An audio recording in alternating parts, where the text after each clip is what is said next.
अभिवादन स्वीकार कीजिए ब्रजेश मिश्रा का और आप देखना शुरू कर चुके हैं द डिबेट। बहनों भाइयों, जब भी पड़ोस में आग लगी हो या पड़ोस में कुछ गंभीर समस्या हो गई हो तो अपने घर को बहुत सावधान कर देना चाहिए और हमें अलर्ट पे रहना चाहिए।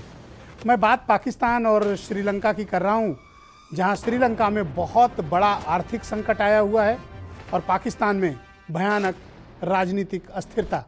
ये वक्त है हिंदुस्तान को संभलने का और बहुत सावधानी से आगे बढ़ने का। आज हम क्षेत्रीय मसलों को छोड़कर अंतर्राष्ट्रीय मसले पर और विशेष तौर पर साउथ एशियाई देशों के बीच क्या चल रहा है, इस बारे में गंभीर परिचर्चा करेंगे। बहनों भाइयों, बड़े बुजुर्ग कह गए हैं कि अगर पड़ोस में कुछ मसले गंभीर हों, समस्या कुछ बड़ी हो, तो उस वक्त हमें बहुत सावधानी की आवश्यकता है। यानी पास पड़ोस में जब हालात ठीक न हों तो हमें बहुत अलर्ट मोड पे रहना चाहिए। अगर आप श्रीलंका के हालात को देखें तो साउथ एशिया के शायद ही किसी देश में ऐसा भयानक आर्थिक संकट आया हो जहां पूरा का पूरा शासन और राज्य का सिस्टम ध्वस्त हो गया हो। श्रीलंका में भयानक आर्थिक संकट आया हुआ है। विदेशी मुद्रा भंडार लगभग खत्म हो गया है। श्रीलंका के पास डीजल, पेट्रोल, गैस खरीदने के लिए फॉरेन करेंसी तक नहीं बची है। खजाना लूट चुका है। श्रीलंका की सरकार कंगाल हो चुकी है। उसके पास इंटरनेशनल क्रेडिट खत्म हो चुकी है और खजाने में 1 रुपया भी नहीं है। लिहाजा बाहर के देशों से कुछ भी श्रीलंका के भीतर नहीं आ रहा है। श्रीलंका बैंक्रप्सी के हालात में पहुंच गया है और ऐसे भयानक आर्थिक दुर्दिन देख रहा है कि शायद किसी ने कल्पना नहीं की होगी। बहनों भाइयों, मुझे ये कहने में कोई हिचक नहीं है कि श्रीलंका की आज की तबाही के पीछे राजपक्षे का परिवार और उनकी राजनीति और उनके तौर तरीके और उनका शासन तंत्र सीधे तौर पर जिम्मेदार है। राजपक्षे परिवार ने पूरे श्रीलंका को तबाह और बर्बाद करके रख दिया, लोगों की ज़िंदगी को मुसीबत में डाल दिया। उन श्रीलंकाइयों की ज़िंदगी को परेशानी में डाला जिन्होंने उन्हें बहुत बड़ी तादाद में अभूतपूर्व जनादेश देकर सत्ता में बिठाया था। राजपक्षे परिवार लगातार श्रीलंका की सरकार पर जिस तरह से हुकूमत कर रहे थे और उनका पूरा परिवार, कोई राष्ट्रपति है परिवार से, कोई प्रधानमंत्री है, कोई फिनेंस मिनिस्टर है, कोई स्पोर्ट्स मिनिस्टर है, अधिकांश पदों पर राजपक्षे परिवार डायरेक्टली काबिज था। इस राजपक्षे परिवार के घमंड, अत्याचार, अन्याय, लूटपाट, भ्रष्टाचार, कुप्रबंधन और घृणास्पद राजनीति, धर्मांधता और अतिवाद की राजनीति ने श्रीलंका को आज बहनों भाइयों तबाही के मुहाने पर खड़ा कर दिया है। वहां के लोग गैस के लिए तरस रहे हैं, पेट्रोल के लिए तरस रहे हैं, डीजल के लिए तरस रहे हैं। जरूरी दवाएं नहीं हैं। 24 घंटे में 15 से 16 घंटे का पावर कट हो रहा है क्योंकि इलेक्ट्रिसिटी जनरेशन नहीं हो रही है। पब्लिक ट्रांसपोर्ट लगभग ठप हो चुके हैं। श्रीलंका की व्यवस्था लगभग तबाह हो चुकी है। कल रात तमाम मंत्रियों ने इस्तीफा दे दिया, लेकिन प्राइम मिनिस्टर और राष्ट्रपति बाकी बचे हुए, दोनों सगे भाई हैं आपस में। यानी एक परिवार लोकतंत्र के नाम पर पूरे श्रीलंका को कब्जा किए हुए है। मुझे याद है कि 90 के दशक के बाद और 2000 के आसपास श्रीलंका की विकास की गाथाएं साउथ एशिया में गाई जाती थीं। श्रीलंका बहुत तेजी से उभरती हुई इकोनॉमी थी, लेकिन आज इस तरह की अतिवादी एक्सट्रीमिस्ट पॉलिटिक्स करने वालों ने अपने ही देश को किस हाल पर खड़ा कर दिया है कि अकाउंट में पैसा होते हुए भी वहां के लोगों के पास कुछ नहीं है। तबाह और बर्बाद हो चुके हैं। भारत का अधिकांश समुद्रिक व्यापार जो एशियाई देशों के साथ होता है कोलंबो के रास्ते होता है और भारत का बहुत कुछ स्टेक श्रीलंका पर है। मुझे याद है कि चाहे 80 का दशक रहा हो, चाहे 90 का दशक रहा हो, चाहे वहाँ की सिविल वार हुई हो, जब भी श्रीलंका पर मुसीबत आती है वहाँ शरणार्थियों बनकर भारत आते हैं, विशेष तौर पर तमिलनाडु। इस बार भी शरणार्थियों का आना शुरू हो गया है। श्रीलंका की समस्या सिर्फ श्रीलंका की नहीं होती, वो भारत की समस्या बन जाती है। ये अलग बात है कि थोड़े से पैसे आते और थोड़ी स्थिति सुधरते ही वो चाइना की गोद में खेलने लगता है। लेकिन आज बहनों भाइयों, ये ताज़ा समस्या राजपक्षे परिवार की देन है। उनके भ्रष्टाचार की देन है, उनके अन्याय की देन है, उनकी अतिवादी राजनीति की देन है। उन्होंने इस द्वीप को, इस बेहद खूबसूरत द्वीप को, सोने की लंका को फिर से बर्बाद कर दिया। कौन लोग इसके लिए जिम्मेदार हैं और उन्हें किस तरह से ठीक किया जाना चाहिए, और इसमें श्रीलंकाई लोगों को कितने जिम्मेदार हैं?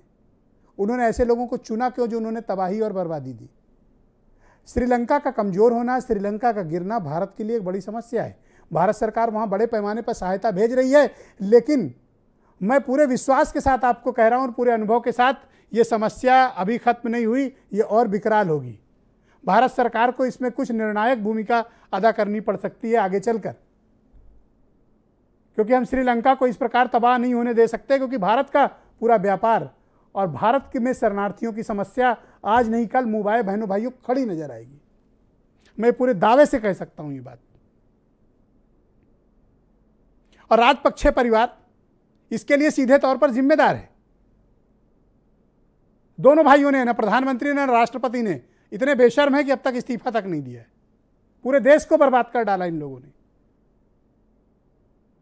घृणा की राजनीति करके पूरे देश को कंगाल कर डाला, लोगों की जिंदगियां खराब कर दी, उद्योग धंधे ठप कर दिए, खजाना खाली हो गया। लेकिन इन्होंने अरबों डॉलर कमा के फॉरेन भेज रखे हैं। अब आ जाइए पड़ोस में पाकिस्तान। पाकिस्तान और उसका दुर्भाग्य एक साथ चलता है, क्योंकि यह मुल्क बदनीयती की मूल बुनियाद पर खड़ा हुआ है। कोई भी सरकार वहां 5 साल का कार्यकाल पूरा कर ले, ऐसा हो ही नहीं सकता। लिहाजा इमरान खान, उन्होंने तो संसद में वो कर डाला जो वहां के क्रूर तानाशाहों ने भी नहीं किया। संसद के भीतर पाकिस्तान के संविधान को इमरान खान ने रौंद डाला। अविश्वास प्रस्ताव के खिलाफ इस बंदे ने वोटिंग नहीं होने दी। यह भी दुनिया में मिसाल कही जाएगी। किसी जमाने में स्पोर्ट्समैन स्पिरिट की बात करने वाले, नैतिकता, ईमानदारी और पाकिस्तान में बदलाव का नारा देने वाले इमरान खान कप्तान बिना मैच खेले भाग गया। ऐसे उदाहरण किसी डेमोक्रेटिक कंट्री में आपको कभी नहीं मिलेंगे बहनों भाई। और पाकिस्तान की राजनीति का स्थिरता का सीधा मसला भारत से पड़ता है। इसलिए पाकिस्तान की समस्या हो या श्रीलंका की समस्या हो, भारत को बहुत सावधान रहने की आवश्यकता है। कुछ बयान सुने आप, फिर मैं आज की परिचर्चा को आगे बढ़ाता हूं। बयान हम थोड़ी देर में चलाएंगे। आज की परिचर्चा में मेरे साथ विजय जौली मौजूद हैं, भारतीय जनता पार्टी के सीनियर लीडर हैं और विदेश मामलों की जो बीजेपी की प्रकोष्ठ है उसके पूर्व संयोजक रह चुके हैं। सुरेंद्र राजपूत कांग्रेस के प्रवक्ता हैं। कामरान साकी मुझे ज्वाइन कर रहे हैं, बहुत ही जाने माने पत्रकार हैं पाकिस्तान के। PM Tripathi foreign expert, doctor Manuka Khanna Sri Lanka मामलों की जानकार हैं और फॉरेन मामलों की एक्सपर्ट हैं, वो भी मुझे ज्वाइन कर चुकी हैं। बहुत शुक्रिया आप सभी का इस कार्यक्रम में मेरे साथ शिरकत करने के लिए। हो सकता है कि मेरी ओपनिंग स्पीच थोड़ी लंबी हो गई हो, लेकिन चूंकि हिंदी भाषी क्षेत्र के लोगों को समझाने के लिए ये बातें बतानी पड़ती हैं।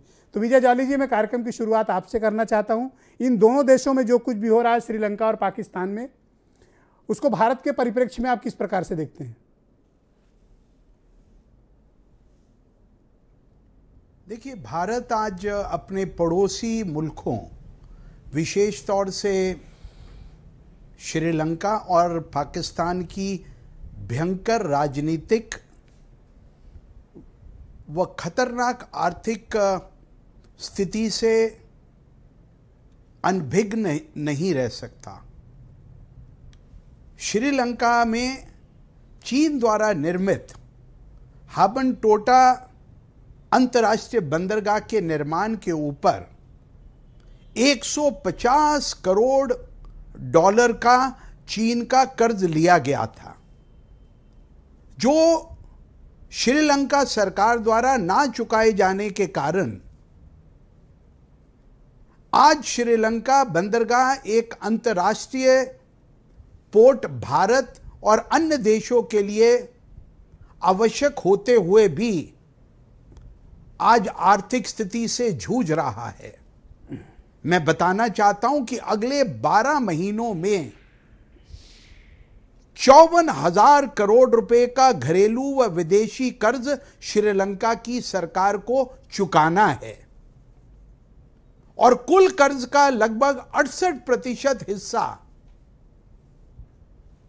यानी 36,720 करोड़ रुपए श्रीलंका ने चीन का देना है।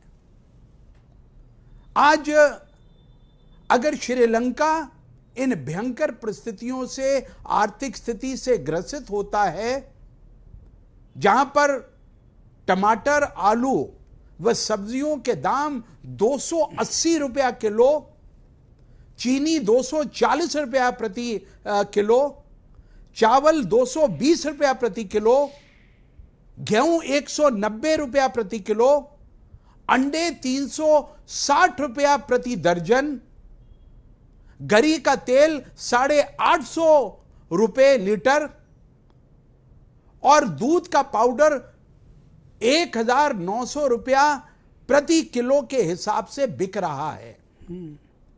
और आज श्रीलंका की जनता सड़कों पर उतरी हुई है। 24 घंटे में से 16-16 घंटे वहां पर ब्लैकआउट होता है।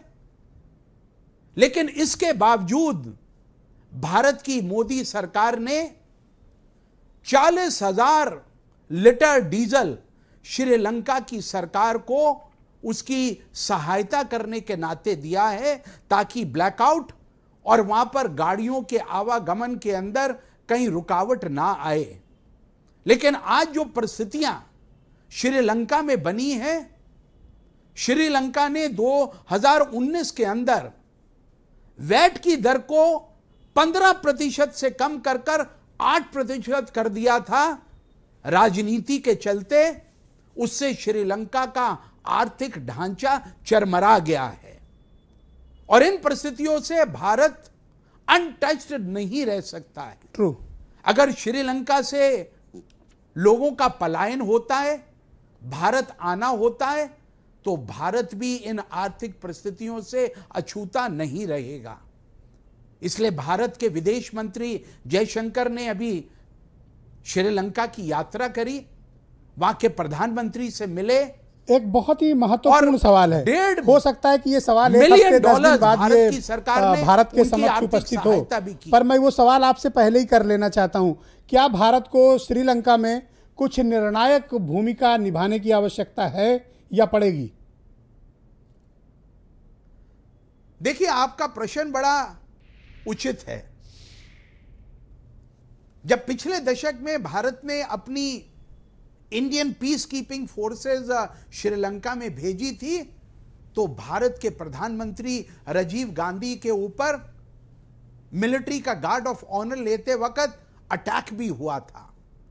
और अभी जब भारत की सरकार मोदी जी के नेतृत्व के अंदर अन्य देशों के आंतरिक मामलों में दखलंदाजी ना देने की पक्षधर है, तब भी श्रीलंका में इस प्रकार की किंवदंतियां, र्यूमर्स पिछले 2 या 3 दिनों से चलते रहे कि भारत की सरकार की तरफ से सैनिक बल श्रीलंका की सरकार के सहायता में उतरेंगे।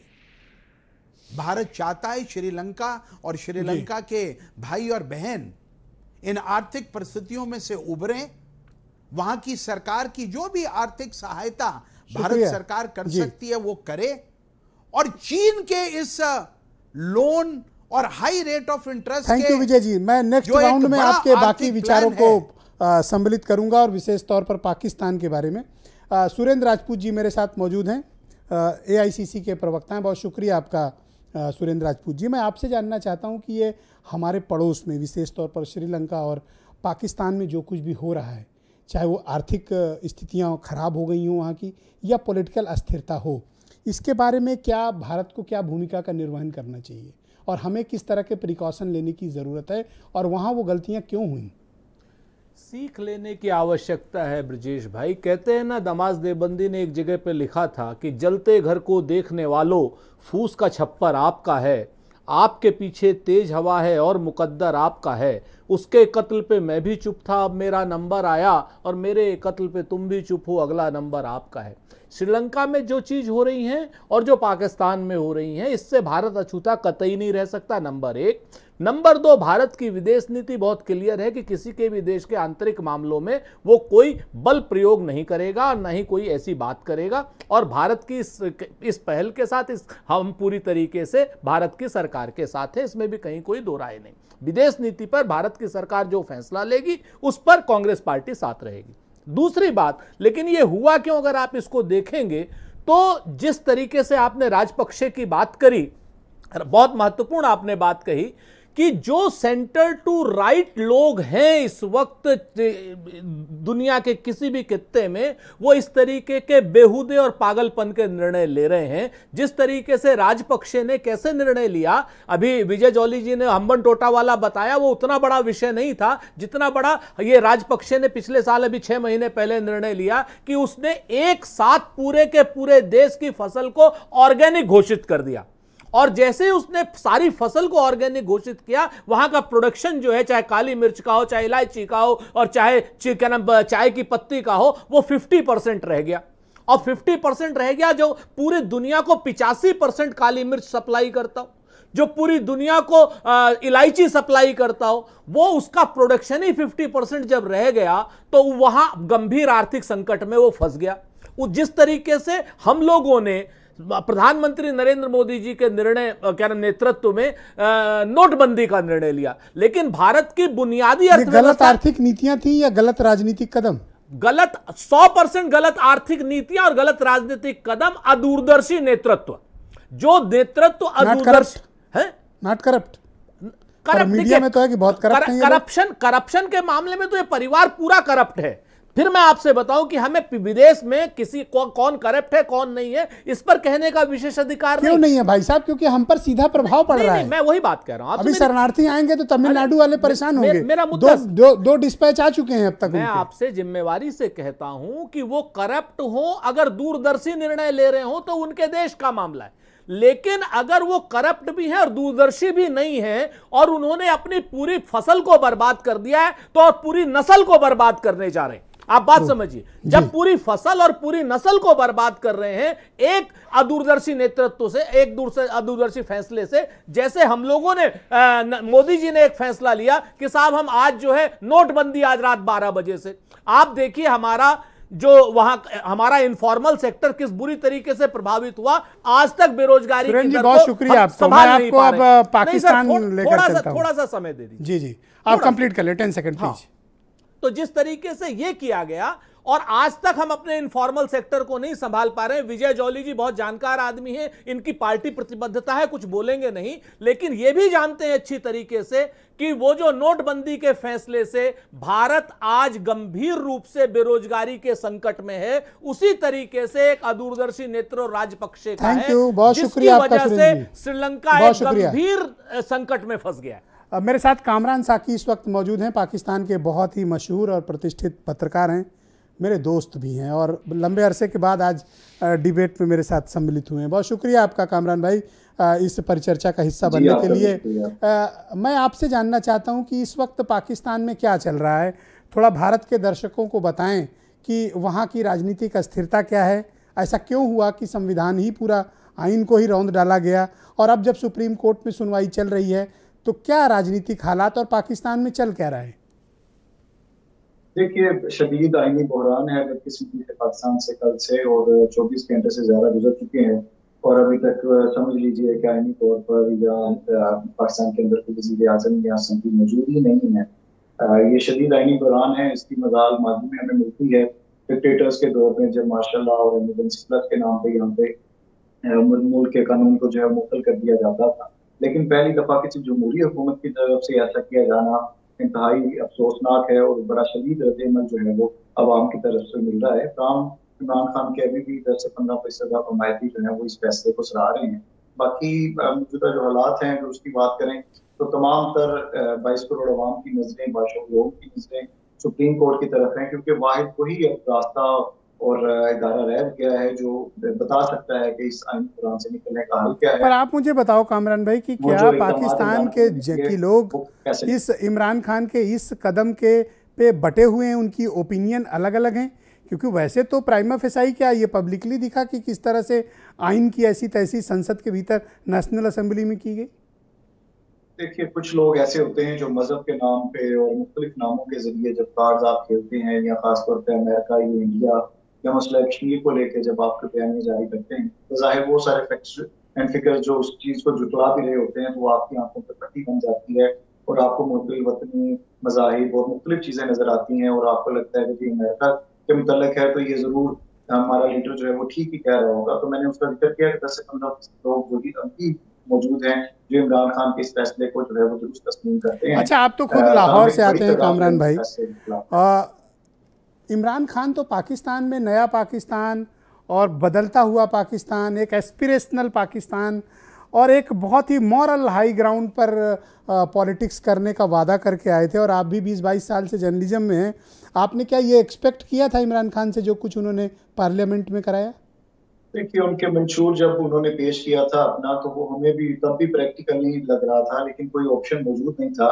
हम इन्हीं 60-65 घरानों को 75 साल से आजमाते आ रहे थे, तो वहां को इमरान खान की सूरत के अंदर एक उम्मीद की एक हल्की सी किरण नजर आई, जिसका रिस्पॉन्स आपने देखा कि उसे एक बड़ी अक्सरियत के साथ जो है वो अपना हुकूमत बनाने में कामयाब हुई, ना सिर्फ पाक में बल्कि 2 सूबों के अंदर।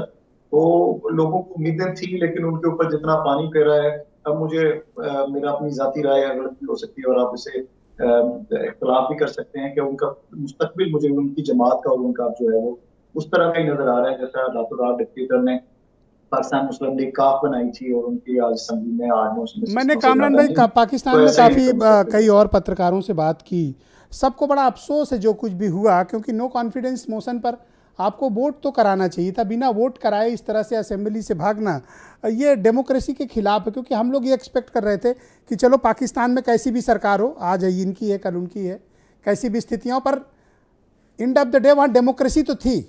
पर जिस तरह से इमरान खान ने किया, इन्होंने तो अपने पिछले वालों को भी पीछे छोड़ दिया। मैंने तो कहा कि ये डिक्टेटर से बड़ा इकदाम है। अगर कोई डिक्टेटर या कोई जनरल खुदा ना खास्ता इनको मुतल कर देता और इमरजेंसी या इमरजेंसी प्लस के नाम के ऊपर मुल्क को टेक ओवर कर देता है मार्शल लॉ के ऊपर, वो फिर भी समझ आता था कि यार उसकी शायद उसे जो है वो जमहूरी इदारों के ऊपर इत्मीनान नहीं था, इलेक्टेड लोगों के ऊपर इत्मीनान नहीं था। इलेक्ट अवाम से होके आने वाले हुकूमत बनाने वाले मेजोरिटी के साथ वो ऐसा कोई काम करेंगे, ये बड़ा ज्यादा खतरनाक है और काबिल अफसोस है और एक बड़ी। पर कामरान भाई, मुझे क्या लगता है कि अगर कोई एम्बिशियस जनरल इस वक्त पाकिस्तान की आर्मी का चीफ होता, कोई एम्बिशियस जनरल अगर पाकिस्तान की आर्मी का चीफ होता और अभी जैसे पॉलिटिकल माहौल है पाकिस्तान का, तो वो पक्का कू करा देता। बट पाकिस्तान में अभी तक जो है वो पिछली आयन के अंदर 3 तरामीम जो हुई हैं, 18वीं, 19वीं, 20वीं, उसके बाद जो है वो फौज का रास्ता जमहूरी अमल को नुकसान पहुंचाने और सियासी अमल से रुक गया है। और मुझे जाती मेरी राय है, मुमकिन है कि आप इससे भी इख्तिलाफ करें, कि मार्शल लॉ के दरवाजे जो है वो आइंदा तो 20-25 साल के लिए बंद हो गए हैं। बाद के हालात का एक अलग। अच्छा, मैं मिलिट्री कू को एक तरफ रखता हूँ, तो मैं इसको क्यों ना कहूँ कि ये सिविल कू था, इमरान खान ने किया। गलत किया ना उन्होंने, अपने एक इक़्तिदार जाती सीट के लिए पूरे मुल्क के आइन को मुअत्तल कर देना और आर्टिकल 6 की अगर उनके ऊपर मेरिट पे कार्रवाई हो तो इसकी सीधी सीधी सजा जो है वो सजाए मौत है। आप अगर आइन को किसी मुल्क के आइन को मुअत्तल कर देते हैं, उससे मुनीरत होते हैं या किसी पे दबाव डालते हैं, जैसे उन्होंने डिप्टी स्पीकर के ऊपर डाला, या वो वोटिंग करवाएं ना, तो आपने एक सीट के लिए इतने करोड़ों अरबों रुपए जो इलेक्शंस के ऊपर खर्च होते हैं, 22 करोड़ अवाम ने जो अपना वोट का हक जो है वो इस्तेमाल किया और आपको लेके आए, आपने उसके ऊपर 1 मिनट के अंदर जो है वो पानी फेर दिया। ये यकीनन इसकी जितनी भी मजम्मत की जाए उतनी कम है।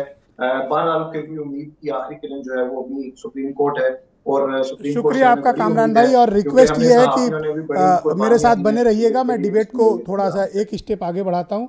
डॉक्टर मानुका खन्ना मेरे साथ जुड़ी हुई हैं, फॉरेन मामलों की बड़ी एक्सपर्ट हैं और विशेष तौर पर साउथ एशिया की जो पॉलिटिक्स है उसको बहुत करीब से समझती हैं। डॉक्टर खन्ना, बहुत शुक्रिया और बहुत धन्यवाद कि आपने अपना कीमती वक्त निकाला।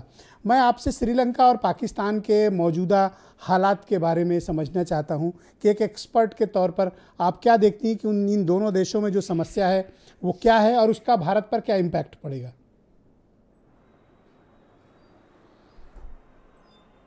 जो आप समस्या की बात कर रहे हैं, साउथ एशिया अगर आप पूरा देखें, मतलब थ्योरेटिकली मैं बात कर रही हूँ, यहाँ तो हमारे पास डिबेट में बड़े बड़े स्पेशलिस्ट हैं, पार्टी प्रवक्ता हैं। हम लोग एकेडमिकली अगर स्टडी करें तो भारत की राजनीति जो है, हमारी विदेश नीति हमेशा गुटनिरपेक्षता पे आधारित है, जिसमें हम मान के चलते हैं कि केवल हमारा देश सभी को बराबर स्तर पे रखेगा, सबकी मदद करेगा। That is also a part of our foreign policy कि हम लोग उसमें फ्रेंडली रिलेशंस की बात करते हैं, मित्रतापूर्ण संबंध सभी पड़ोसियों के साथ, और ये हमारी विदेश नीति का हमेशा से आधार रहा। सरकारें बदली, पार्टी बदली, लेकिन उसमें हमारे लोगों की नीतियों में कोई परिवर्तन नहीं आया और आज तक नहीं आया है। इसलिए हम चाहे पाकिस्तान की कोई क्राइसिस हो, चाहे श्रीलंका की कोई क्राइसिस हो, हिंदुस्तान हमेशा मदद के लिए आगे आता है। कभी बाढ़ की स्थिति हो तो उसमें भी हम साथ दे रहे होते हैं, कभी किसी प्रकार की लोन की ज़रूरत हो तब भी हम सामने आ जाते हैं, और इस समस्या में भी हम लोग पीछे नहीं हटेंगे। जैसा हम लोग देख ही रहे हैं कि श्रीलंका की समस्या में सामने है, लेकिन मुझे पर्सनली ये लगता है कि थोड़ा हमें सतर्क रहना होगा। हर समस्या में आगे बढ़कर मदद करना अच्छी बात होती है, लेकिन अपने घर में आप शरणार्थी बढ़ते चले जाएंगे, कहीं ना कहीं वो हमारी इकोनॉमी को भी इफ़ेक्ट करेगा। मदद करना, मानवता दिखाना एक चीज़ होती है, लेकिन अभी श्रीलंका की क्राइसिस एक साइड पे चल रही है, जिसमें आपने खुद देखा कि 2 खेपें आ चुकी हैं, अभी और आ जाएंगी, और हम लोग के पास पता ही नहीं होगा कि कब वो हमारे पॉपुलेशन का एक हिस्सा बन जाएंगी, क्योंकि रेशियली डिफरेंस नहीं है हमारे बीच में, नस्ल का फ़र्क नहीं है, शक्लों से पता नहीं चलता है। और ये पिछली बार भी हुआ, इसी में हमने अपना एक प्रधानमंत्री, एक डायनामिक प्राइम मिनिस्टर को हमने बलि पे चढ़ा दिया। पाकिस्तान में समस्या आती है, हम वहाँ जाके मदद करते हैं। पाकिस्तान तो डेमोक्रेसी बाय चॉइस नहीं है, डेमोक्रेसी बाय चांस है, जो मुझे लगता है। कभी कभार डेमोक्रेसी आती है और डेमोक्रेसी की हत्या होकर एक मिलिट्री रूल ना आए तो मिलिट्री रूल जैसा आ जाता है। इंटरमिटेंट डेमोक्रेसी जिसको हम लोग कह रहे हैं, या डेमोक्रेसी बाय चांस जी। ऐसे पड़ोसियों के बीच में घिरा हुआ हिंदुस्तान 2 समस्याओं को जब झेल रहा है, तो हम लोग समस्या का मैडम, कल मैं पाकिस्तान के एक बहुत ही मशहूर पत्रकार का एक इंटरव्यू सुन रहा था। उन्होंने कहा कि पाकिस्तान की असली सरकार तो वहाँ की फौज है, और प्राइम मिनिस्टर तो CEO होते हैं, और सरकार को जब ज़रूरत होती तो CEO बदल देता है। Is it true? जी बिल्कुल सही, वेरी ट्रू। बिकॉज अगर यही मैंने कहा, इंटरमिटेंट डेमोक्रेसीज आ रही हैं। जैसे कभी कभी आपके पुराने समय में टेलीविज़न पे कहा जाता था ना, रुकावट के लिए खेद है, तो एक बार ये बैनर भी बनाया था रीडर्स डाइजेस्ट ने कि रुकावट के लिए खेद है, आज हमारे पास लोकतंत्र है। डेमोक्रेसी को लेकर पाकिस्तान का हिस्ट्री यही रही है। अगर हम पूरा इतिहास देखें तो लोकतंत्र आता है लेकिन स्थिर नहीं रहता, रुकता नहीं है, और इस वजह से मुझे थोड़ी हैरानी क्यों हुई डॉक्टर खन्ना, डेमोक्रेटिक क्योंकि एक पॉलिटिशियन, एक स्पोर्ट्समैन जिसने पाकिस्तान को इंटरनेशनल ग्लोरी दिलाई, पाकिस्तान को इज्जत और सम्मान दिलाया, और वो जब पॉलिटिक्स में आया तो पाकिस्तान के लोगों ने उनका वेलकम किया, अच्छे वोट दिए, खूब अच्छे वोटों से जिताकर पार्लियामेंट भेजा, उनको प्राइम मिनिस्टर बनाया। इसलिए बनाया कि उन्होंने नए पाकिस्तान, एक गैरतमंद पाकिस्तान, एक बदलते हुए पाकिस्तान की बात की थी। बट उस शख्स ने क्या किया? हाँ, ये बात सही आप कह रहे हैं, आपकी बात में बिल्कुल इत्तेफाक रखती हूँ इस बात से। ऑलराइट, मैं PM त्रिपाठी जी को आमंत्रित करता हूँ, फॉरेन मामलों के एक्सपर्ट हैं, मेरे साथ लखनऊ से जुड़े हुए हैं। बहुत शुक्रिया आपका त्रिपाठी जी। ये जो कुछ भी श्रीलंका और पाकिस्तान में चल रहा है, आप क्या ओपिनियन रखते हैं? ये क्राइसिस आई क्यों, और हमें क्या इसमें रोल अदा करना चाहिए? देखिए, अगर आपने बात की श्रीलंका और पाकिस्तान की, तो सबसे पहले श्रीलंका में जो क्राइसिस आई है, आप याद करें 90-91 का दौर जो भारत का था, हमारे यहाँ भी विदेशी मुद्रा का भंडार लगभग ख़त्म हो चुका था। केवल 20 दिन के आसपास हमारे पास विदेशी मुद्रा का भंडार बचा था। चंद्रशेखर जी की सरकार थी, हम लोगों को अपना gold deposit bank of England और स्विस बैंक के पास मॉर्टगेज करना पड़ा, फिर IMF से हमको कर्जा लेना पड़ा। लेकिन उस समय हमारे पास श्री नरसिम्हा राव और डॉक्टर मनमोहन सिंह जैसा एक पॉलिटिकल लीडरशिप हमको देखने को मिली और वो हम धीरे धीरे उस संकट से निकल आए और भारत आज एक बढ़ती हुई अर्थव्यवस्था, राजनीतिक और आर्थिक रूप से उभरती हुई शक्ति के रूप में हम देख रहे हैं। श्रीलंका में जो कुछ हुआ, अगर आप देखिए तो 2009 में वहाँ पर गृह युद्ध समाप्त होता है। लिट्टे के खात्मे के बाद ये उम्मीद की जा रही थी कि श्रीलंका की आर्थिक व्यवस्था बेहतर होगी और हुई भी, लेकिन उसके बाद ईस्टर बॉम्बिंग हुई। ईस्टर बॉम्बिंग के बाद कोविड आ गया। कोविड के बाद रूस और यूक्रेन का संकट छिड़ गया और फिर उसमें जो कोड़ में खाज, राजपक्षे और उनके सगे संबंधियों, परिवार वालों की जो सरकार भारी बहुमत से चुनकर आई थी, उसने अदूरदर्शी और राजनीति और आर्थिक रूप से नुकसान पहुंचाने वाले निर्णय लिए। आज आप देखिए, राजनीति भी अर्थनीति को प्रभावित करती है, केवल अर्थनीति ही राजनीति को प्रभावित नहीं करती है। और हम लोगों ने जो श्रीलंका में देखा है वो ये है कि एक खराब राजनीति किस तरह से अर्थनीति को पूरी तरह से बर्बाद कर सकती है। What do you mean by खराब राजनीति? थोड़ा सा इसको क्लैरिफिकेशन दें।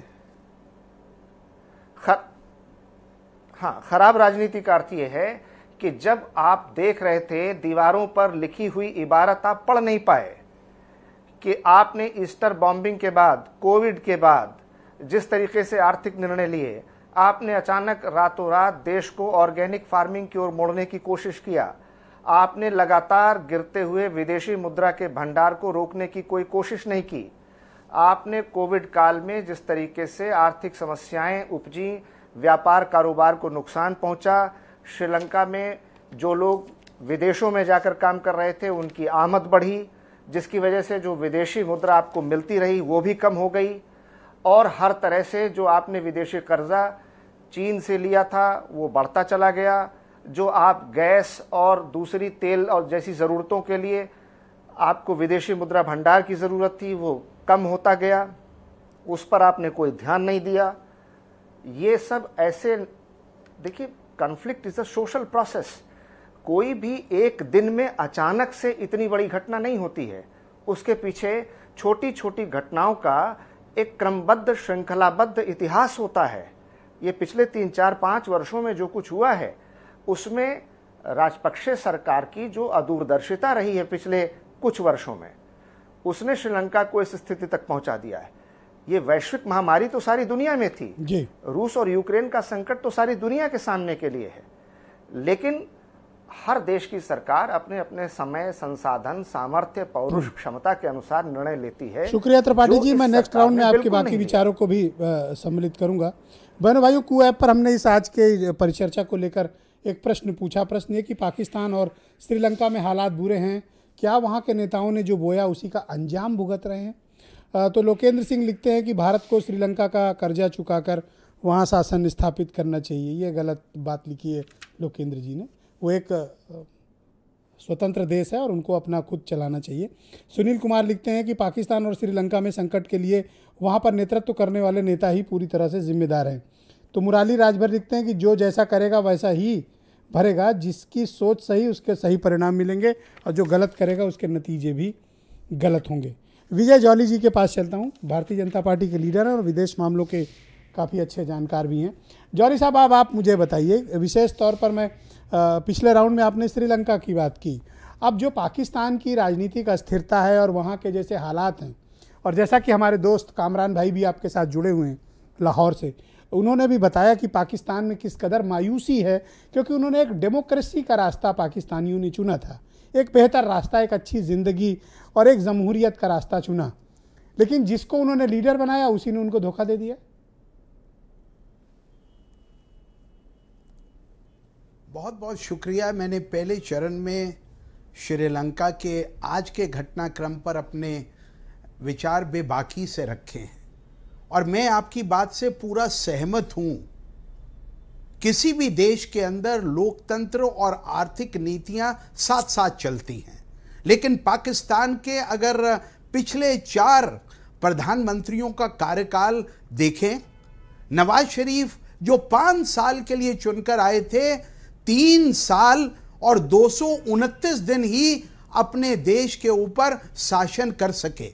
उनसे पहले के प्रधानमंत्री शाहिद के अब्बासी साहब केवल 303 दिन सत्ता में रहे।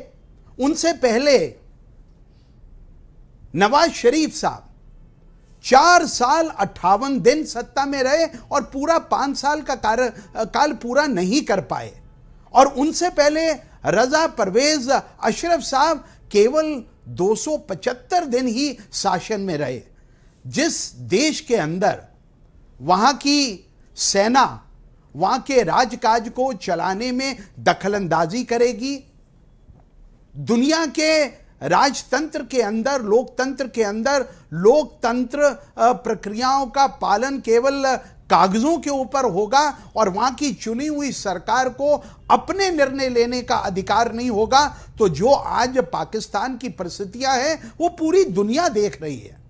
आज पाकिस्तान के जो हुक्मरान हैं वो भारत के प्रधानमंत्री नरेंद्र मोदी के सुशासन करने की प्रक्रिया का कहीं ना कहीं अनुकरण करने की कोशिश करते रहे और बार बार पाकिस्तान ने जिस प्रकार से अधिकृत कश्मीर की धरती पर लगभग 2442 किलोमीटर लंबे चीन पाकिस्तान आर्थिक गलियारे के ऊपर 46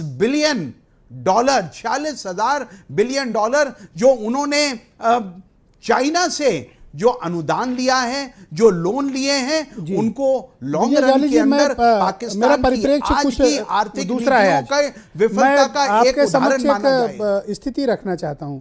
देखिए, पाकिस्तान में हमें इस बात की खुशी थी कि डेमोक्रेटली इलेक्टेड एक गवर्नमेंट फंक्शन कर रही है, काम कर रही है।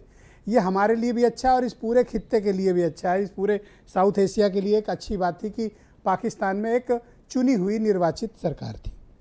कैसी भी सरकार थी, चाहे नवाज शरीफ रहे हों या इमरान खान रहे हों या कोई आए कोई जाए, एक चुनी हुई सरकार थी, एक जमहूरियत थी। ये भारत के लिए एक बेहतर बात है कि वहाँ पर कोई मिलिट्री का शासन नहीं, कोई डिक्टेटरशिप नहीं, एक चुनी हुई सरकार।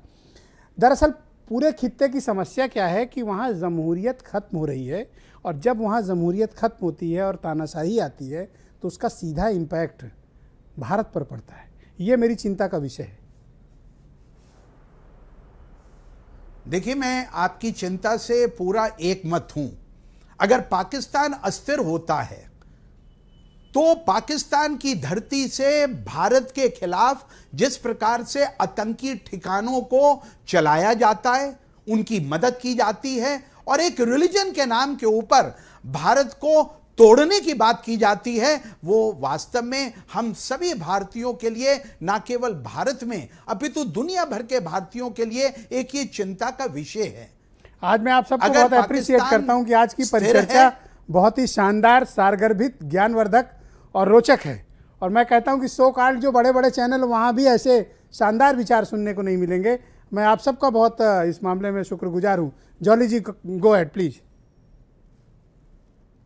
देखिए, मेरा यह मानना है कि पाकिस्तान के अंदर जो आज की परिस्थितियां हैं, लोकतंत्र का हाथ से होना, इंडिया सेंट्रिक होना, इंडिया के टुकड़े करेंगे और कश्मीर के मुद्दे को एक बर्निंग फ्लेम के नाते दुनिया भर के अंदर प्रचारित करना, जो जम्मू कश्मीर से आर्टिकल 370 को भारतीय जनता पार्टी और भारत के थैंक यू जॉली साहब। मैं नेक्स्ट राउंड में कोशिश करूंगा कि आपके बाकी विचारों को सम्मिलित करूं। ऊपर पाकिस्तान, मैं डॉक्टर मानुका खन्ना जी को आमंत्रित करता हूं। डॉक्टर खन्ना, आप मुझे बताइए कि ये जो पाकिस्तान में ये राजनीतिक अस्थिरता आई और एक चुनी हुई सरकार ने नेशनल असेंबली में वो किया जो कम से कम मतलब पढ़े लिखे लोगों से इस तरह एक्सपेक्ट नहीं किया जाता।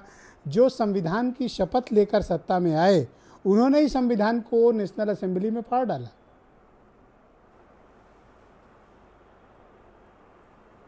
इसमें ये तो ज़रूर कहना पड़ेगा कि इमरान खान से उम्मीदें बहुत थीं। लोकतांत्रिक रूप से आए थे, बैकग्राउंड डिफरेंट था, उसमें वेस्टर्न वर्ल्ड का भी इन्फ्लुएंस था उनकी एजुकेशन में, तो लगा था कि शायद वो धर्म की राजनीति या नस्ल की राजनीति वहाँ नहीं चलाएंगे। लेकिन डिसअपॉइंटमेंट ज़्यादा हुआ उनसे, निराशा इसलिए ज़्यादा है क्योंकि उम्मीदें ज़्यादा थीं।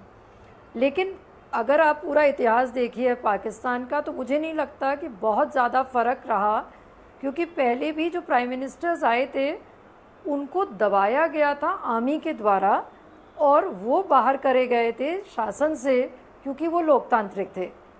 लेकिन इनके साथ जो अजीब सी चीज़ लग रही है वो ये कि वो खुद लोकतांत्रिक रूप से आए हैं लेकिन लोकतंत्र का कहीं भी समर्थन नहीं करते नज़र आ रहे हैं। शायद अपनी पार्टी को या शायद अपनी कुर्सी को बचाने के लिए सिर्फ काम किया जा रहा है, जो काफ़ी हद तक निराशा का ही विषय है। लेकिन हिंदुस्तान के लिए ये अत्यधिक चिंता का विषय है क्योंकि अभी तक हम लोग ये अलर्ट थे कि जब तक आर्मी नहीं है हम सुरक्षित हैं, लेकिन पाकिस्तान में इस समय लोकतांत्रिक सरकार भी इस तरीके से व्यवहार कर रही है जिसकी कि हम लोग को उम्मीद नहीं थी और इसलिए ये हमारे लिए खतरे का विषय है। हम लोग लगातार मानवता के आधार पे सभी देशों की सहायता करने लगते हैं जी, लेकिन दूसरी तरफ से अगर मानवता का कोई जवाब नहीं मिल रहा है तो ये हमारे लिए एक करेक्ट आशंका भी है, हमारे लिए चिंता भी है। थैंक यू डॉक्टर खन्ना, बहुत शुक्रिया आगे के लिए आपका। कुछ प्लानिंग भी है जो आप कह रहे हैं कि सीईओ के लिए। जी, मैं सुरेंद्र राजपूत जी को आमंत्रित करता हूं, कांग्रेस के प्रवक्ता हैं। बहुत शुक्रिया सुरेंद्र जी। और सुरेंद्र जी, आप मुझे बताइए कि पाकिस्तान में विशेष तौर पर जैसे हालात हैं और हमारे और आपके जो दोस्त हैं कामरान भाई जुड़े हुए हैं, अक्सर हमारे साथ इस तरह की परिचर्चा का हिस्सा रहे हैं। इमरान खान को एक माना जाता था कि लोकतंत्र का प्रतीक हैं और पाकिस्तान में बदलाव लेकर आएंगे, बट जो कुछ भी हुआ वो मतलब मैंने तो कम से कम एक्सपेक्ट नहीं किया था। मेरा तो पूरा संडे ही कामरान भाई इसी वजह से चला गया। Surendra Rajput ji, go ahead please. कहते हैं ना, वही बड़ी पुरानी, कामरान भाई भी बैठे हैं, इन्होंने भी पढ़ा होगा जज्बी को कि जब कश्ती साबित व सालिम थी, साहिल की तमन्ना किसको थी। अब ऐसी शिकस्ता कश्ती में साहिल की तमन्ना कौन करे। मैं तो सोच रहा था कि एक मुशायरा करा देता नहीं, पाकिस्तान मुशायरा तो आपको कराना ही पड़ेगा क्योंकि इसके ज्यादा हम कह नहीं सकते पाकिस्तान के लिए। आप मेरी बात को समझें जी। आज इमरान खान से, जैसे अभी डॉक्टर साहब ने बोला, खन्ना साहिबा ने, कि भाई बहुत उम्मीदें थी इसलिए आज दिल भी ज्यादा टूटा है। और जैसे ही ये जो इन्होंने काम किया है, इससे आर्मी आए वहां या कट्टरपन आए, दोनों चीजें भारत के लिए नुकसानदायक है। दोनों ही चीजें भारत के लिए बहुत खतरनाक है, बहुत नुकसानदायक है। तीसरी बात, जो एक इन सब लोगों का एक जमात इकट्ठी हो रही थी इमरान खान के खिलाफ, वो क्यों इकट्ठी हो रही थी ये तो कामरान साकी साहब बताएंगे कि क्या हो रहा था क्या नहीं हो रहा था। लेकिन मैं एक चीज जरूर कहता हूं कि अस्थिर पाकिस्तान भारत के लिए एक बहुत बड़ा खतरा है। और अभी जैसे विजय जॉली जी ने एक बड़ी आश्चर्यजनक सी बात कही, मुझे नहीं मालूम कैसे, या तो उनके मुंह से निकल गई या कैसे कहा, कि पाकिस्तान के शासक जो है भारत के प्रधानमंत्री जी से सीख ले रहे थे। मुझे नहीं लगता कि ऐसा कोई काम भारत के प्रधानमंत्री जी ने कभी लोकतांत्रिक तरीके में सोचा भी होगा जो इमरान खान ने वहां असेंबली में किया है। तो मेरा तो सिर्फ इतना कहना है कि पाकिस्तान किसी भी तरीके से कट्टरपंथी जमात के चंगुल में ना फंसे। लोकतांत्रिक, चाहे वहां नए चुनाव हो या सुप्रीम कोर्ट का जो भी वहां पर फैसला हो, वो सबको मानना चाहिए और कट्टरपन से इनको निजात लानी चाहिए। हमें क्या सीखना चाहिए और हमें क्या सबक लेना चाहिए, हमें कैसी सावधानी बरतनी चाहिए? लोकतंत्र के मंदिर पर चरण रखने से पहले जो लोग मत्था टेकते हैं वो लोकतंत्र को और संविधान को उसी तरीके से माने, कट्टरवाद न बढ़ाएं, हिंदू मुसलमान न करें, अदूरदर्शी फैसले न करें, नोटबंदी जैसे फैसले न करें। कसने में कभी पीछे नहीं रहते सुरेंद्र जी। है सर, आप तंज करने में कभी पीछे नहीं रहते। नहीं, ये सीख की बात है। हम विजय जी मैं आऊंगा प्लीज। ये विपक्ष में हैं तो हम अपनी बात विजय जॉली जी के जरिए कहेंगे और हम ये भी कहेंगे, उनको तायद भी करेंगे कि साहब बेरोजगारी एक बड़ी समस्या है, महंगाई एक बड़ी समस्या है, पेट्रोल डीजल जिस तरीके से रोज आप बढ़ा रहे हैं, 8 रुपए 60 पैसे लीटर आपने बढ़ा दिया, तो यह असंतोष का कारण है। आज आप चुनाव जीत रहे हैं, इसके लिए बधाई आपको, लेकिन इन चुनावों के साथ साथ आपको सर्वानुमति से सरकार चलानी होगी, संसद में बड़ी बहसें करानी होगी। संसद में जिस तरीके से आपने विपक्ष को रौंद करके तमाम आप कानून लाए थे, चाहे वो किसानों का कानून हो जो आपको वापस लेना पड़ा, चाहे वो लैंड एक्विजिशन बिल में 5 काले अध्यादेश हो जो आपको वापस लेने पड़े, तो इस तरीके की भावनाएं संसद में नहीं चलेंगी। आप बहुमत में हैं, लेकिन सर्वानुमति आपको थोड़ा सा पाकिस्तान श्रीलंका की चिंता कर ली जाए। सर मैंने तो पाकिस्तान से आपने कहा कि सीखा क्या, वो भी बताता हूँ। ऑल राइट, मैं कामरान साकी जी को आमंत्रित करता हूँ। कामरान साकी जी, मुझे आप बताइए कि इतने लंबे वक्त जो है वो सारा पाकिस्तान की तरफ कर रहे हैं। मैं आपसे ये समझना चाह रहा था कि आखिर ऐसी क्या वजह आई कि इमरान खान के खिलाफ इतने उनके पार्लियामेंट के जो मेंबर्स हैं, नेशनल असेंबली के मेंबर्स, उनके खिलाफ हो गए। जो उनको 4 साल तक सपोर्ट करते रहे, उनके खिलाफ क्यों चले गए? कारण क्या था इसके पीछे? देखिए, असल में ये आप अगर पाकिस्तान की तारीख का जायजा लें, जो सियासी तारीख है उस सदियों की, तो हमेशा से ही हुकूमतें पहले 3 साल जो है वो याशी करती हैं, या पैसे इकट्ठे करती हैं, या मांगने का काम बदकिस्मती से करती हैं IMF और वर्ल्ड बैंक से। चौथे साल और 5वां साल उनका डिलीवर करने का होता है, और अपोजिशन का एहतजाज का। 3 साल अपोजिशन आराम से मजे लेके सोती है, चौथे और 5वें साल उन्हें आवाम का दर्द नजर आ जाता है। जैसे आपके मेरे ख्याल ये अपोजिशन से दोस्त हैं, तो इन्हें पेट्रोलियम मसनूआत भी नजर आ रही है, बेरोजगारी भी नजर आ रही है, नोटबंदी भी नजर आ रही है, तो ये इन्हें सिर्फ इलेक्शन के दिनों में नजर आएगी। आप जब इलेक्शन जीत जाएंगी दूसरी पार्टी, तो ये 2-3 साल उनका टाइम पूरा करने देंगे। जब वो कामरान साकी साहब, हमारे यहाँ ऐसा नहीं है, नहीं, हमारे यहाँ तो पहले दिन से जो चीजें होती हैं वो हम आपके मामले में एक लफ्ज नहीं बोला उन्होंने, एक लफ्ज नहीं बोला, और आपको भी उनको बोलने देना चाहिए। पहली दफा प्रोग्राम में मैंने आपके सुना, आप बोले गो अहेड प्लीज। आप तनकीद अपने मुल्क के हवाले से भी बेहतरी के लिए भी कर रहे हैं, ये भी अच्छी बात है, और ये जमहूरियत का हुस्न है। अगर मेरे मुल्क में, मेरा ख्याल है जैसी जानते हैं, आज पहली दफा मैं शायद अपनी हुकूमत की या मुख्तलिफ नुमाइंदान की पॉलिसी के साथ इख्तिलाफ कर रहा हूँगा, वरना तो मैं आपसे हाँ नहीं, वो तो लड़ते थे कामरान भाई, तो लड़ते थे अपने हुकूमत के लिए हम लोगों से, तो मैं तो खुद सरप्राइज हूँ कि मतलब वो खुद इसको चाहते हैं कि ये अमल आगे जारी रहे। जी, तो आप मुझे बताइए कि क्या वाकई में कोई बहरून मुल्क यानी विदेशियों से साजिश हुई थी, या ये इमरान खान का फर्जीवाड़ा था?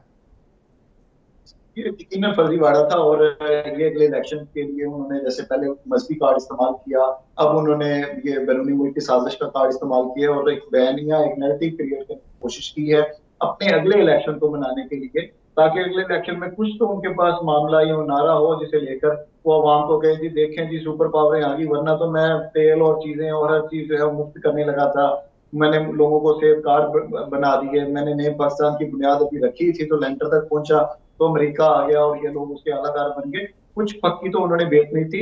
हम कम अज कम अल्हम्दुलिल्लाह हम ऐसी कमजोर कौम नहीं है कि हम जो है वो हमारी फॉरेन पॉलिसियां कहीं और बने, और इससे तो इमरान खान ने वो साबित कर दिया, या उस तरफ खुदा न खास्ता है कि भी पाकिस्तान पाकिस्तान के बनाने की कोशिश की कि खुदा न खास्ता अमेरिका के कहने से हमारे वजीर आजम, सदर और मुख्तलिफ इदारों के सरबराह लगते हैं, और उन्हीं के कहने पे जाते हैं।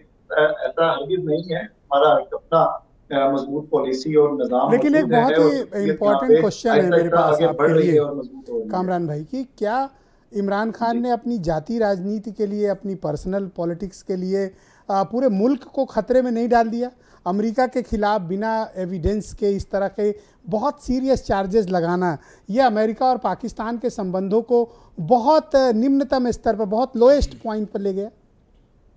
मैंने कल भी किसी चैनल से, इंटरनेशनल से बात करते हुए कहा था कि इमरान खान हो या कोई भी इनकी पार्टी के इन्हें मशवरे देने वाले, इन्होंने और 4 दिन के बाद अमेरिका या रशिया या यूके के पास चले जाना है, यहाँ रहना है। कामरान साकी जैसे गरीब आदमी ने, शरीफ आदमी ने, जो जिसकी मरना जीना जो है वो इसी मुल्क में है, हमें बिला वजह का सुपर पावर्स हो या ना हो, बहरहाल वो एक अहमियत रखती हैं, वो हमारे उनके साथ अच्छे ताल्लुकात हैं और बराबरी की सतह के ताल्लुकात हैं। उनसे खामखा का पंगा अपने जाती कुर्सी के बचाने के लिए हमें हरगिज़ नहीं लेना चाहिए था, और हमें ये ताल्लुकात बहाल करने में जो है वो अब टाइम लगेगा यकीनन।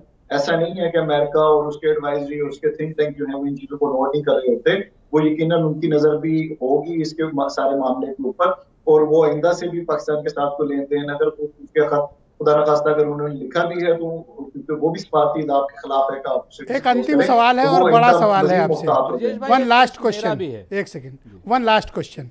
अगर अभी चुनाव हो जाते हैं, इमरान खान जीतेंगे कि हारेंगे? बुरी तरह।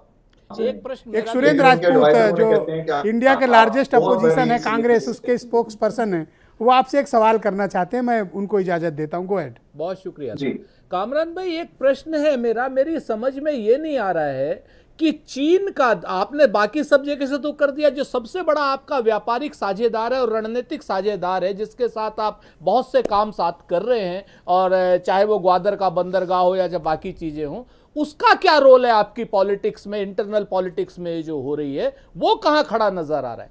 वो कभी भी पॉलिटिक्स के अंदर इंटरफेयर नहीं करता और ना ही हम इसको मुदाखलत करने देते हैं। ऐसे तो आप रशिया को भी कहेंगे कि जी आपने रशिया की तरफ रुख किया, हो गया नहीं हो गया। ये सिर्फ एक पॉलिटिकल उस हद तक है, जैसे आप देख लीजिए कि इंडिया के इंतखाबात होते हैं तो आपकी आधे से ज्यादा तकारीर जो है वो पाकिस्तान को लेके होती हैं, उनके जलसे जुलूसों में वोटिंग के लिए। ये ऐसा ही है, अगर कोई एक आधा बंदा तो चाइना का या रशिया का या अमेरिका का नाम लेता है तो इसका हकीकत से दूर दूर कामरान भाई, मेरे पास बहुत से सवाल आ रहे हैं, उनमें से एक चुनिंदा सवाल आपके लिए लेना चाहता हूं। अविश्वास प्रस्ताव था उसी दिन वहां का विदेश मंत्री आपके यहाँ किसी और दिन इस पर चर्चा कर लूंगा प्लीज। कामरान भाई, तमाम सवाल मेरे पास आ रहे हैं, सुन लें आप। कामरान भाई, ये व्यक्तिगत फाइट का विषय, मेरे पास बहुत ढेर सारे सवाल आ रहे हैं। उसमें एक बड़ा इंटरेस्टिंग क्वेश्चन है कि इंडियन मीडिया के एक सेक्शन में ये चलाया जा रहा है कि बुशरा बीबी जो इमरान खान की वाइफ हैं, वो जिंदा मुर्गे जो उल्टे पंख वाले हैं उनको जला रही थी। ये सही बात है या र्यूमर है, या इसमें कितना दम है? इसका र्यूमर है और इसका इखलाकी तौर पे भी हमें किसी की बीवी, खासतौर पे वो मुख्य नुमाइंदान से आया हो, वज़ीर आज़म हो, उसके बारे में या किसी के भी बारे में, अगर वो हम नहीं चाहते कि हमारी फैमिली के बारे में ऐसा कहे तो हमें इखलाकी तौर पे भी ऐसी र्यूमर जो है वो फैलानी नहीं चाहिए। ऐसा कोई नहीं है। ये जरूर है कि वो बहुत सारी मजहबी, आपके भी यहाँ अगर हिंदुओं में कोई दम दरूद या उस तरह करते हैं, मुसलमान रखते हैं, तो वो भरोसा रखते हैं, लोग अपने मजहब के करीब होते हैं, तो उससे कोई हर्ज भी नहीं है। हर एक की अपनी चीज है, उसका हमें एतराफ करना चाहिए, लेकिन उसका कोई कम से कम काले मुर्गों या काली बकरियों और भेड़ों से। पर ये अफवाह गलत, बिल्कुल झूठी है कि कोई मुर्गे वगैरह जलाए गए। नहीं, ऐसा कुछ भी नहीं। ऐसा शुक्रिया, मेरे साथ बने रहिएगा। मैं पीएम त्रिपाठी जी को आमंत्रित करता हूँ। त्रिपाठी जी, पाकिस्तान के हालात को आप किस नज़रिए से देखते हैं कि आने वाले वक्त में पाकिस्तान पॉलिटिकली कहाँ पर आपको दिखाई दे रहा है? वे आउट क्या है? मैंने आपके कल के कार्यक्रम में भी कहा था कि सारी दुनिया में देश हैं जिनके पास सेना है, पाकिस्तान एक सेना है जिसके पास देश है। तो आप देखिए, इससे कोई फर्क नहीं पड़ता कि आज वहाँ पर इमरान खान है, कल कोई और आ जाएगा। पिछले कम से कम 50 सालों में आप पाकिस्तान का इतिहास उठाकर देख लीजिए, वहाँ पर जो डीप स्टेट है, वहाँ पर जो सेना है, वही तय करती है कि सिविल लोकतांत्रिक प्रशासन, चुनी हुई सरकार क्या करेगी। वहाँ की फॉरेन पॉलिसी क्या होगी, वहाँ की डिफेंस पॉलिसी क्या होगी, वहाँ की इकोनॉमिक पॉलिसी क्या होगी, ये बहुत हद तक वहाँ का जो डीप स्टेट है, जो उसके एपेरेंट स्टेट का हिस्सा नहीं है, वो ये तय करता है। वहाँ इंतजामिया के अंदर इंतजामिया है, और इस वजह से आप ठीक कह रहे हैं, क्योंकि इमरान खान रूस के साथ खड़े नजर आ रहे हैं। और कल मैंने मिलिट्री चीफ का स्टेटमेंट सुना, वो रशिया को कंडेम कर रहे हैं कि यूक्रेन पर इन्वेजन। जी, कंट्राडिक्शन है दोनों के स्टेटमेंट में। वो इसलिए कर रहे हैं क्योंकि उनको पता है कि उनके सारे दारोमदार अमेरिका से जुड़े हुए हैं। उनके जर्नैल जो हैं, उनके बच्चे अमेरिका में पढ़ते हैं, उनके व्यवसाय अमेरिका में चलते हैं, उनकी प्रॉपर्टीज़ और उनके कमर्शियल इंटरेस्ट अमेरिका में हैं, वो बड़े बड़े एंटरप्राइजेस चलाते हैं। दुनिया की एकमात्र फौज है जो कि बिजनेस और इस तरीके के कामों में मुब्तला है। तो जाहिर सी बात है वो अमेरिका को नाराज़ नहीं कर सकते। और आप इस बात को मत भूलिए कि इमरान खान अगर आए थे लोकतंत्र के नाम पर, तो वो भी सेना की वजह और सेना के प्रश्रय, परोक्ष प्रत्यक्ष समर्थन से आए थे। तो अब सेना उन्हें क्यों नहीं चाहती है? आपको तो क्या लगता है कि सेना उन्हें क्यों नहीं चाहती? जा रहे हैं। उनको क्यों चाहेगी? क्योंकि इमरान खान ने जिस दिन से थोड़ा सा अलग हटकर स्टैंड लेना शुरू किया, उन्होंने सोचा कि वो एक पाकिस्तान में एक अपना डेमोक्रेटिक चेहरा बनाएंगे, एक नया पाकिस्तान बनाने का उन्होंने नारा दिया। वो फौज के साए से बाहर निकलने की कोशिश करने लगे। तालिबान से लेकर आईएसआई चीफ को अपॉइंट करने तक को लेकर के, बाजवा साहब के कार्यकाल को बढ़ाने से लेकर के जिस तरीके की कंट्रोवर्सीज हुई, फौज को ये लगने लगा कि जिस इमरान खान को वो लेकर के आए थे, अब वो आज़ाद परिंदे की तरह आसमान में उड़ना चाहते हैं। और इस तरह से उन्होंने आज तक अगर सीधे सीधे इस मामले में हस्तक्षेप नहीं किया है, तो इसलिए क्योंकि वो इंतजार कर रहे हैं कि चीजें और बिगड़ जाएं, ताकि वहां की आवाम कहने लगे कि इन सियासतदानों के बस का नहीं है पाकिस्तान की हुकूमत चलाना, अब आप फौज हैं, आप खुद आइए। त्रिपाठी जी, कामरान कुछ कहना चाहते हैं। त्रिपाठी जी प्लीज वेट, कामरान कुछ मेंशन करना चाहते हैं, मैं उनको मौका दे रहा हूं। क्यों मौका दे रहे हैं वो? उन्होंने मुल्क के आइन को क्यों मुअत्तल कर दिया? अगर वो इतने आजादपंछी बनना चाह रहे थे तो वो उनके अलाकार क्यों बनते नजर आ रहे हैं? वो क्यों तीसरी कुव्वत को जो है वो पाकिस्तान के अंदर हुकूमत बनाने की तरफ ले आना चाह रहे हैं? अगर उन्होंने इतने ही कोई अच्छे फैसले कर दिए हैं तो वो उनका इम्प्लीमेंटेशन कोई नजर क्यों नहीं आता? बोले भाई त्रिपाठी जी, आप तो इमरान को प्रेस कर रहे थे ना, नहीं पा रहा हूं, तो ये कामरान जी को ये बात पसंद नहीं आई। इन्हें चाहिए तो इन्हें दे देते हैं, हमारी तरफ से जो रिटायर हो गए उन्हें को सूबा दे दीजिए। 3 साल हमारे उनको वहीं रखो, आप इमरान हम इसके लिए आपको ब्याज देने ले जाओ हमारे यहाँ से। हमें नहीं चाहिए इमरान खान या त्रिपाठी जी गो। अरे नहीं, तो आप रख लीजिए, कोई एतराज नहीं है। खुश करने के लिए अपनी बात को बदल नहीं सकते। कल भी कामरान साहब हमारे साथ डिबेट में थे और उन्होंने एक बात कही कि साहब आपकी बदकिस्मती है कि आपके यहाँ फौज के सर्विस रूल्स ऐसे नहीं है। मैंने कहा ये हमारी बदकिस्मती नहीं, हमारी खुशकिस्मती है। सर्विस स्ट्रक्चर होता है किसी भी इदारे के। बहुत शुक्रिया, मैं आप सबका बहुत आभार प्रकट करता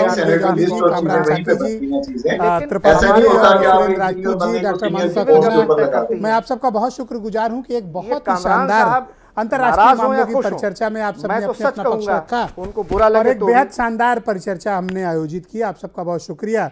मुझे पूरी उम्मीद है कि हमारे दर्शकों को आज श्रीलंका और पाकिस्तान के मसलों को, कहीं की आर्थिक समस्या और कहीं की राजनीतिक समस्या को समझने में आसानी हुई होगी। आप सबका भी बहुत शुक्रिया और धन्यवाद इस परिचर्चा को देखने के लिए। नमस्कार।